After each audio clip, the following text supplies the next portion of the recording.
आज तक स्कूलों को हम चला रहे हैं आर्टिकल 30 से, जहां आर्टिकल 30 में मैं बार बार आग्रह करता हूं, इसको ध्यान से पढ़िए, एजुकेशन, रिलीजियस एजुकेशन इंस्टीट्यूशन नहीं बल्कि एजुकेशन इंस्टीट्यूशन लिखा है। रिलीजियस इंस्टीट्यूशन आर्टिकल 26 में लिखा हुआ है और वो 25 का पार्ट है। हाँ भाई ठीक है, आप अपने मजहब को फॉलो करिए, आप अपने रिलीजन को फॉलो करिए, लेकिन मजहब और फॉलो करते समय पब्लिक ऑर्डर डिस्टर्ब नहीं करेंगे, हेल्थ किसी की खराब नहीं होगी, एयर पोल्यूशन नहीं करेंगे, वाटर पोल्यूशन नहीं करेंगे, नॉइज पोल्यूशन नहीं करेंगे, किसी के खिलाफ नफरत नहीं सिखाएंगे, किसी को जो है इंफीरियर नहीं बताएंगे, पाक नापाक नहीं सिखाएंगे, ये सब काम नहीं करेंगे। अब मान लो लोग सिखाएं, ये तो हो गई बड़ी अच्छी बात, लेकिन जो ना माने उसको क्या? भाई भारत में 99% लोग ईमानदार है ना, चोर कितने होते हैं? 1%। तो कानून किसके लिए बनता है? 1%। भारत में 99% लोग रेप नहीं करते, रेप को कितना करते होंगे? 0.1%। तो कानून किसके लिए बनता है? वो 0.1% के लिए। भारत में सब डकैती नहीं करते, 0.1% डकैती करते हैं, तो कानून किसके लिए बनता है? 0.1% के लिए। ये जितने हम कानून बनाते हैं, हम कहते तो हैं पूरे भारत के लिए बना रहे हैं, हाँ पूरे भारत पे है, लेकिन अगर इफेक्टिवली देखिए तो हम कितने के लिए? 1% के लिए ही कानून बनाते हैं। ये district court, high court, supreme court सब किसके लिए बनी हुई है? 1% लोग जो गलत काम करते हैं उसको ठीक करने के लिए। एक और विषय जो मैं चाहूंगा कि अधिवक्ता परिषद इस पे गंभीरता के साथ शुरू करे, विमर्श शुरू करे पूरे देश में। भारत में सबसे ज्यादा लोगों की मौत कहां होती है? रोड एक्सीडेंट में। और नंबर 2 पे डेथ कहां होती है? जमीन विवाद में। सबसे ज्यादा हाथ पैर कहां टूटते हैं? लैंड डिस्प्यूट में। सबसे ज्यादा खून खराबा कहां होता है? लैंड डिस्प्यूट में। सबसे ज्यादा हत्या कहां होती है? लैंड डिस्प्यूट में।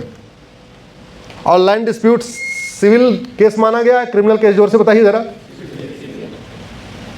मतलब जिसके कारण 2 लाख लोगों की मौत हो रही है, वो क्रिमिनल एक्ट नहीं है, क्या है वो? Civil act. आप किसी को उतर के 4 चांटे मार दो तब तो क्रिमिनल एक्ट, और जाके उसको गाड़ी से कुचल दो तो मोटर व्हीकल एक्ट। आपने किसी को गोली मार दिया, एक व्यक्ति को, 302 नई वाले में तो अलग हो गया, जमानत नहीं होगी। और गाड़ी में बैठ के आप सलमान खान के तरीके 7 लोगों को कुचल दो तो भी वहीं थाने से जमानत हो जाएगी। ऐसा कानून चाहिए क्या? कानून में क्या सुधार? शंकर दा हमसे कह रहे थे कि विषय थोड़ा इस पे रखेंगे। मैं पूछा क्या विषय रखना, तो बोला नहीं, अपने भारतीय उस पे रखेंगे। भैया भारत में 4 लाख, लगभग 5 लाख लोग मर रहे हैं।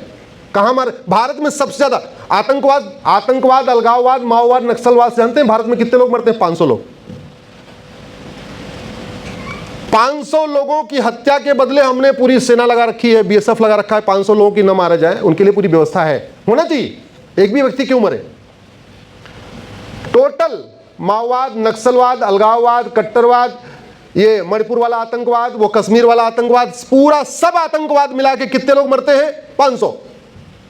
और रोड एक्सीडेंट में और लैंड डिस्प्यूट में कितने लोग मरते हैं? 5 लाख। 5 लाख लोगों की चिंता ही हम नहीं कर रहे। ये 5 लाख लोग कैसे बचा ले, उसकी चिंता नहीं कर रहे। उसकी चिंता हमें आपको करना पड़ेगा, कोई और नहीं करेगा। ना कोई और पार्टी करेगी, ना कोई और संगठन करेगा। किसको करना पड़ेगा? जोर से बताइए जरा। हमें आपको करना पड़ेगा।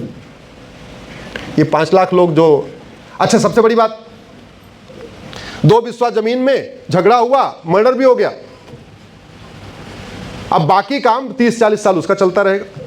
जमीन तो पहले गई थी, परिवार का सदस्य पहले ही गया, बाकी का काम 20-30 साल और चलता रहेगा। इस देश में जितनी समस्याएं चल रही हैं ना, उसको रोकने के लिए उसको रोकी जा सकती है। आप गूगल करके देख लेना, कभी अरब, दुबई, कुवैत, बहरीन में किसी व्यक्ति ने दूसरे की जमीन पर कब्जा किया हो? आप गूगल करके देख लेना, सिंगापुर, जापान में किसी दूसरे की जमीन पर कब्जा किया हो? भारत में जमीनें ज्यादा समतल हैं, फिर भी यहां 2 लाख लोग मरते हैं। जापान तो बिल्कुल पहाड़ी है, वहां रोड एक्सीडेंट क्यों नहीं होता? हमारे यहां रोड एक्सीडेंट क्यों होता है? सड़क में बार बार गड्ढा पड़ता है। सड़क में गड्ढे का मूल कारण क्या है? भ्रष्टाचार। दूसरा क्यों एक्सीडेंट होता है? वो घर बैठे बैठे 3,000 रुपये में ड्राइविंग लाइसेंस घर पे आ जाता है, चलाना नहीं आता लेकिन ड्राइविंग लाइसेंस आ जाता है। दो ही कारण से लोग मरते हैं, अनाड़ी है फिर भी ड्राइविंग लाइसेंस लेके गाड़ी चला रहे हैं, और सड़क में बार बार गड्ढा हो रहा है। तो गड्ढे का मूल कारण भ्रष्टाचार, और ड्राइविंग लाइसेंस घर बैठे बैठे मिल गया उसका भी मूल कारण भ्रष्टाचार। तो भ्रष्टाचार के कारण इतने लोग मर रहे हैं, लेकिन भ्रष्टाचार कोई सीरियस ऑफेंस ही नहीं है। वास्तव में देश को सुरक्षित बनाना है, जैसा आर्टिकल 355 कहता है, इंटरनल डिस्टर्बेंस भी ठीक करना है, इंटरनल सिक्योरिटी भी ठीक करना है, एक्सटर्नल एग्रेशन भी ठीक करना है। तो सबसे पहले क्या करना पड़ेगा? आपको करप्शन के साथ साथ बीएनएस को फिर से बदलाव करना पड़ेगा। इसमें कम से कम 5 नए चैप्टर जोड़ने पड़ेंगे। एक आपको चैप्टर जोड़ना पड़ेगा ऑफेंस रिलेटिंग टू इन्फिल्ट्रेशन, एक चैप्टर जोड़ना पड़ेगा ऑफेंस रिलेटिंग टू कन्वर्जन, एक चैप्टर जोड़ना पड़ेगा ऑफेंस रिलेटिंग टू करप्शन, एक चैप्टर जोड़ना पड़ेगा offence relating to land grabbing. आपको जमीन विवाद को क्रिमिनल एक्ट डिक्लेयर ही करना पड़ेगा, तभी ये जमीन विवाद रुकेगा। नहीं तो साल में 2 लाख लोग मरते रहेंगे, मुकदमों की संख्या भी बढ़ती जाएगी और ये कभी रुकेगा नहीं मामला। अभी जमीन विवाद इसलिए नहीं रुक रहा, उसको पता है कि ठीक है दूसरे जमीन पे कब्जा कर लिया, 30-40 साल मुकदमा लड़ाएंगे, उसके बाद 40 साल के बाद होगा क्या, हम अपनी इसकी जमीन दे देंगे। लैंड ग्रैबिंग क्रिमिनल एक्ट नहीं है। इसलिए कल मैं यहां से नौगांव जा रहा था, मेरा कल शाम को कार्यक्रम नौगांव में था, तो रास्ते में 2-4 जगह मुझे झुग्गी टूटी मिली। मैंने पूछा जो हमें ले जा रहे थे यहाँ से, ये कैसे हो गया? बोले ये सरकार थी, यहाँ पे घुसपैठियों ने झुग्गी बनाई थी, इसको तोड़ दिया। ये परमानेंट समाधान है क्या? आपने यहाँ वाली झुग्गी तोड़ी है, वो उधर जाके बसा लेगा। आपने रामनगर की झुग्गी तोड़ी, वो रामनगर से उठ के श्यामनगर में झुग्गी बना लेगा। आप श्यामनगर की झुग्गी तोड़ोगे, वो कृष्णानगर में झुग्गी बना लेगा। कृष्णानगर की झुग्गी तोड़ोगे, वो नेताजी नगर में जाकर झुग्गी बना लेगा। ये परमानेंट सोल्यूशन है क्या? नहीं, परमानेंट सोल्यूशन ये तुमने जमीन पर अवैध अतिक्रमण किया है, अब तुम 10 साल के लिए जेल में जाओ, ये इसका समाधान है। और असम जो सबसे ज्यादा घुसपैठ से पीड़ित है, जिसके ऊपर सर्बानंद सोनोवाल ने जब पीआईएल फाइल किया उसके बाद वो जजमेंट आया 2005-2006 में, जिसमें 355 की चर्चा हुई, उसके बाद असम में क्या घुसपैठिए भाग गए? क्या जोर से बोलिए जरा। घुसपैठियों की संख्या बढ़ रही कि घट रही है? घुसपैठियों का उत्पात बढ़ रहा है कि घट रहा है? उनका कॉन्फिडेंस बढ़ रहा है कि घट रहा है? तो खतरा बढ़ रहा है कि घट रहा है? बढ़ रहा है। इस खतरे को कैसे रोकें? घर कैसे सुरक्षित रहता है? घर में बाउंड्री हो, सीसीटीवी हो, एक आध सिक्योरिटी वाला भी हो, सिक्योरिटी वाले के ऊपर ये पास ये अधिकार भी हो कि कोई आदमी इधर से एंट्री करे तो 2-4 लाठी ठोक भी दे। हमारे देश में क्या हुआ है, 2012 में बांग्लादेश के साथ एक ट्रीटी हुई, आप लोग गूगल करना, उसका नाम है non lethal treaty. Non lethal treaty करके बीएसएफ के हाथ पैर और बांध दिए। अब आज की डेट में बीएसएफ केवल हवाई फायरिंग कर सकती है और रबर के बुलेट चला सकती है, गोली मारी नहीं सकती। मतलब हमने अपने घर पे सिक्योरिटी रखा हुआ है गेट पे, लेकिन उसको ये बोला भैया तू गोली वोली नहीं चलाएगा, घर में चाहे आए ना आए कोई फर्क नहीं पड़ता। तो वो घर गेट पे खड़ा होकर एक बार कहेगा भैया अंदर मत जाओ, और लेकिन जो उसको मारने दौड़ेगा बोले ठीक है चले जाओ। यही होगा नहीं होगा? यही हो रहा है, नॉन लीथल ट्रीटी यही लेके हो रहा है। इस देश के साथ ऐसे ऐसे खिलवाड़ हुए हैं। इन खिलवाड़ के बारे में कौन बताएगा? आपको बताना पड़ेगा। अकेले मेरे बस का नहीं है, अकेले संगरदा के बस का नहीं है, सब लोगों को मिलकर लिखना पड़ेगा। सोशल मीडिया में लिखना पड़ेगा, सोशल मीडिया का उपयोग सोशल वर्क के लिए करना पड़ेगा, देश की सुरक्षा के लिए करना पड़ेगा। मैं आपको गारंटी के साथ कहता हूं 90% घुसपैठिए 1 साल के अंदर भाग जाएंगे। एनआरसी की जरूरत ही नहीं है, एनआरसी करना भी नहीं पड़ेगा। और गारंटी के साथ कहता हूं इस मां कामाख्या की पवित्र भूमि से 90% घुसपैठिए 1 साल के अंदर भारत छोड़ के भाग जाएंगे। कैसे? इस बीएनएस में एक चैप्टर जोड़ा जाए, ऑफेंस रिलेटिंग टू इन्फिल्ट्रेशन। घुसपैठ को राष्ट्र की सुरक्षा के लिए खतरा घोषित करे तो पुलिस एनएसए लगाना शुरू कर देगी। घुसपैठ की देश की एकता अखंडता के लिए खतरा घोषित करे, पुलिस यूएपीए लगाना शुरू कर देगी। घुसपैठ को ऑर्गेनाइज क्राइम डिक्लेयर कर दे, बीएनएस का सेक्शन 111 लगना शुरू हो जाएगा। बीएनएस घुसपैठ को एक्ट ऑफ वॉर डिक्लेयर कर दें, और एक्ट ऑफ वॉर है, बीएनएस की धारा 113 लगना शुरू हो जाएगी। घुसपैठ को देश की एकता अखंडता के लिए खतरा घोषित कर दे, बीएनएस की धारा 152 लगना शुरू हो जाएगी। घुसपैठ को इनडायरेक्ट वॉर डिक्लेयर कर दे, बीएनएस की धारा 147 लगना शुरू हो जाएगी। ज्यादा नहीं, 10-20 घुसपैठिए पकड़ो, उनका narco polygraph brain mapping test करो, टेस्ट करके पूछो तुमको आधार किसने बनाया। जिसने आधार बनाया उसके ऊपर ये 6 धारा लगा दो। उसे पूछो तुम्हारा राशन कार्ड किसने दिया, जिसने राशन कार्ड बनाया उसके ऊपर 6 धारा लगाओ। जिसने ड्राइविंग लाइसेंस बनाया उसके ऊपर 6 धारा लगाओ। जिसने उनका वोटर आईडी में नाम जुड़वाया उसके ऊपर 6 धारा लगाओ। घुसपैठियों को कुछ मत करो। किसको करना है? जिन्होंने घुसपैठियों की मदद किया है। ज्यादा नहीं, 10-20 घुसपैठियों को पकड़ के उनके मददगारों को जेल में डालना शुरू करिए। मैं गारंटी के साथ कहता हूं, ये जो भारत के अंदर गद्दार बैठे हैं, जो आधार बना रहे हैं, राशन कार्ड बना रहे हैं, ड्राइविंग लाइसेंस बना रहे हैं, बर्थ सर्टिफिकेट बना रहे हैं, वोटर आईडी बना रहे हैं, ये खुद ही ढूंढ ढूंढ के उनको कहेंगे भैया तू भारत छोड़ के भाग जा, तेरे चक्कर में हम फंसने वाले हैं। ये खुद ही एनआरसी करा देंगे। हो सकता है कि नहीं हो सकता?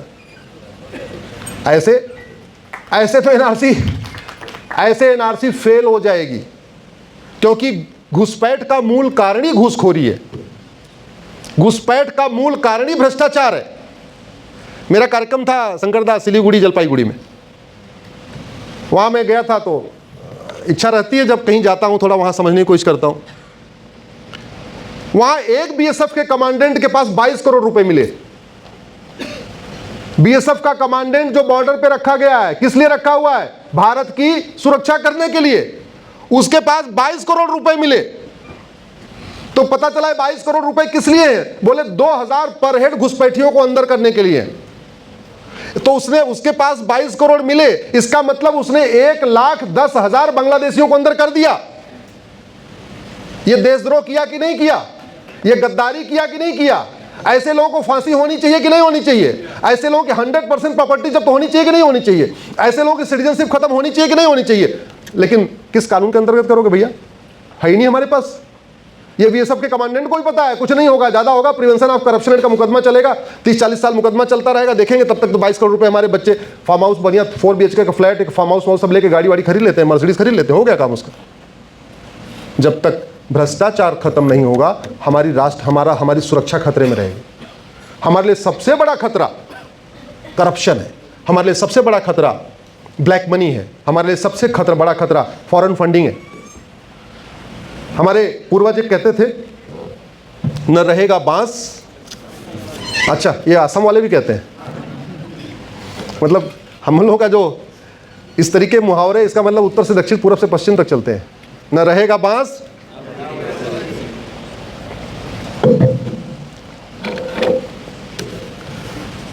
घूसखोरी कैश में होती है कि ऑनलाइन होती है, बैंक में होती है? जरा जोर से बोलिए जरा। कैश में। कमीशन खोरी, जोर से बोलो यार।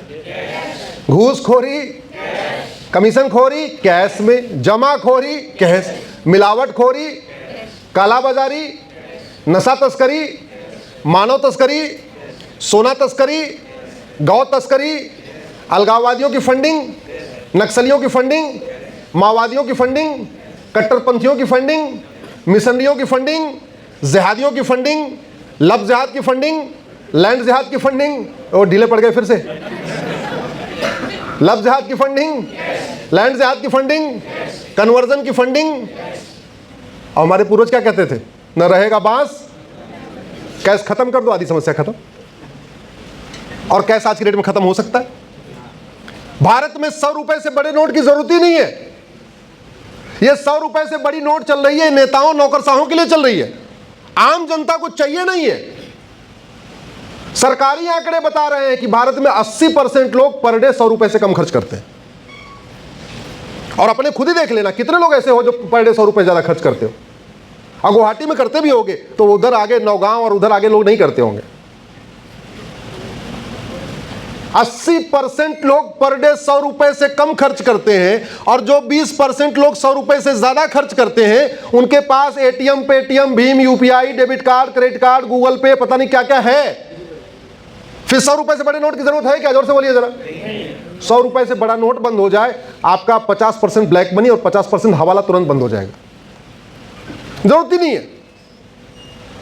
आज की डेट में 130 करोड़ आधार बन चुके हैं। आज की डेट में लगभग 250 बैंक अकाउंट खुल चुके हैं।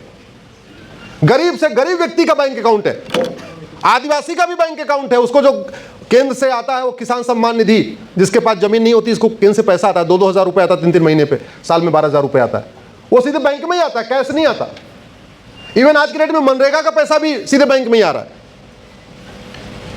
100 रुपये से बड़ी नोट बंद हो जाए, 5,000 रुपये से महंगे सामान का कैश लेन देन बंद हो जाए, प्रॉपर्टी को आधार से लिंक कर दें, मैं गारंटी के साथ कहता हूं धर्मांतरण भी रुक जाएगा, घुसपैठ भी रुक जाएगी। जो भारत के प्रति जितने खतरे चल रहे हैं, अलगाववाद भी रुकेगा, कट्टरवाद भी रुकेगा, जिहाद भी रुकेगा, मजहबी उन्माद भी रुकेगा, बहुत सारे और जो खतरे ये भी रुकेंगे। तो आपको अगर भारत को सुरक्षित बनाना है, इंटरनल डिस्टर्बेंस को रोकना है, एक्सटर्नल एग्रेशन को रोकना है, तो करप्शन ठीक करना पड़ेगा, बीएनएस में बदलाव करने पड़ेंगे, और सबसे इंपॉर्टेंट, देश में जस्टिस विद इन ईयर लागू करना पड़ेगा।